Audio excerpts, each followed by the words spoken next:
boys and girls, and welcome to Uncle Tubz' Teeny Tiny House Book Club. Let's see who's in the house today. Oh, we've got Clucky, and I see Timmy back there. Hey, Timmy, how are you? I guess everybody else is in their own little rooms. But out in the audience, we have Patrick Mathis. How are you, Patrick Mathis? I know I told you about this story today. It's The Relatives Came. The relatives came, and we'll go over it in just a little bit. But I know there's some other families looking. The Santiago family, how are ya? There's Jocelyn, Carmelo, Lorenzo, and Christopher. How are ya? And of course, there's the Allen family. Mackenzie. Oh, they got the Christopher too. Hey, Christopher. Aubrey and Charlotte. Oh, I love those names. How are everybody doing? I hope they're doing really well. Well, this story is called The Relatives Came. And it's by Cynthia Rylant, illustrated by Stephen Gammell. And it's a lot of great illustrations in it. But we're going to play a game, everyone. The game is, I'm going to ask you questions. And then you guys have to answer the questions at the end of the story, okay? So here are the 4 questions I'm going to ask. What state were the relatives from? What state were the relatives from? Remember that now. Number 2, after the relatives pulled into the yard, what time was it? What time was it? All right. Number 3, what did the relatives help with? What did the relatives help with? Well, that's nice that they helped them. And number 4, what fruit? This is the hard one.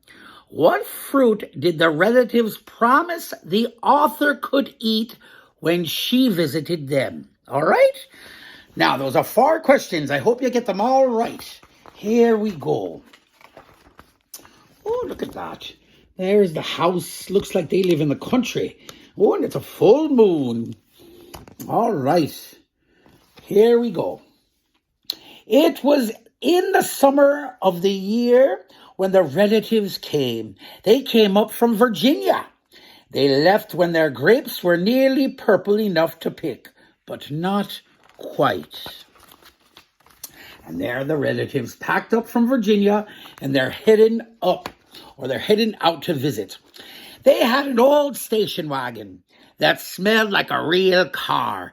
And in it, they put an ice chest full of soda pop and some boxes of crackers and some bologna sandwiches. And up they came from Virginia. They left at 4 a.m. when it was still dark, before even the birds were awake. Ooh, that's very early.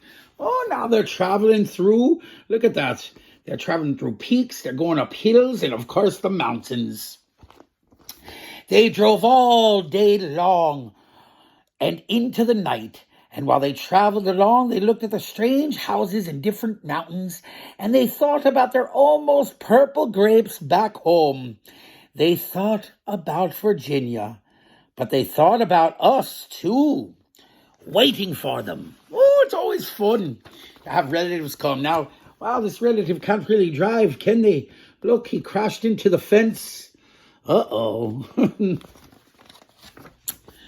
So they drank up all their pop and ate up all the crackers and traveled up all those miles until finally they pulled into our yard. Oh, there they are. Look at that. Look at that. Then it was hugging time. Talk about hugging. Those relatives just passed us all around their car, pulling us against their wrinkled Virginia clothes, crying sometimes. They hugged us for hours. Look at that. They're still hugging. Look at that. They're still hugging. Then it was into the house, and so much laughing and shining faces and hugging in the doorways. You'd have to go through at least 4 different hugs to get from the kitchen to the front room. Those relatives. Oh, looks like they're going to have a feast there. And the dog, they're feeding the dog. That's how I am.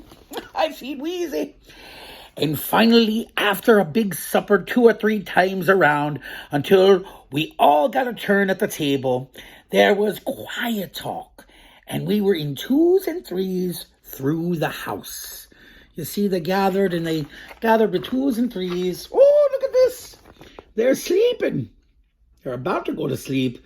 Oh, some people are in the bed. Let's see. The relatives weren't particular about beds, which was good, since there weren't any extras.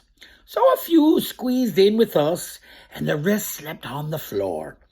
Some with their arms thrown around over the closest person, or some with an arm across one person and a leg across another. That's pretty funny. It was different, going to sleep with all that new breathing in the house. I can imagine. Oh, here we go. Look at that. They're giving each other haircuts. They're playing. Look at that. Oh, yeah. The relatives stayed for weeks and weeks. Wow, that's a long time. They helped us tend the garden, and they fixed any broken things they could find. They ate up all our strawberries and melons, then promised we could eat up all their grapes and peaches when we came to Virginia. Oh, look at that. They're playing music, they're fixing the fence. But none of us thought about Virginia much. We were so busy hugging and eating and breathing together. Isn't that nice? Oh, I can't wait for that again. Finally, after a long time, the relatives loaded up their ice chest and headed back to Virginia at 4 a.m. We stood there in our pajamas and waved them off in the dark. We watched the relatives disappear down the road. Then we crawled back into our beds, and it felt too big and too quiet. We fell asleep. All right. And the relatives drove on all day long and into the night at the strange houses in different mountains, and they thought about their dark purple grapes waiting at home in Virginia. But they thought about us, too, missing them, and they missed us. Oh, I miss a lot of my relatives right now. Look at that. And then they were finally home in Virginia. They crawled into their silent, soft beds and dreamed about next summer. Look at the purple grapes there. Oh, that was a lovely story. I love that about relatives and hugging and all that. You know, one day I hope we'll all get to do that again.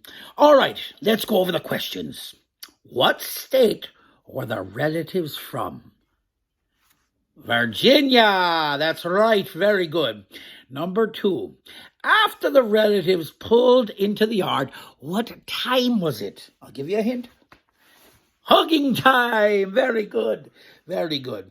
Number 3. What did the relatives help with? Oh, there are 2 things there. 2 things. What'd they do? They fixed broken things, yes. And they fixed the fence, but they also tended the garden. All right, and number 4. What fruit did the relatives promise the author could eat when they visited Virginia? Grapes. That's right. There was one other, though. There was grapes and peaches. Yes. Oh, that was wonderful. Strawberries and melons were shared. They were shared by the author. So that was lovely. I love that story. All right, everybody. It's time to say goodnight. Toodaloo, toodaloo, toodaloo. Your turn. Toodaloo, toodaloo, toodaloo.